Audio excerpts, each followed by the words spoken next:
కాంతి లేని శరీరిలో, ఏ తోడు లేని విషాదపు వీధులలో, ఎన్నో అపాయపు అంచులలో నన్నాడుకొన్న నా కన్న తల్లి యేసయ్యా, నన్ను అనాథగా విడువక నీలాంజనములతో నాకు పునాదులు వేసి యేసయ్యా,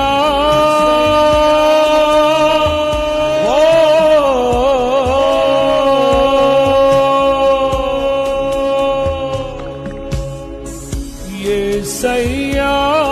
నన్ను అనాథగా విడువక నీలాంజనములతో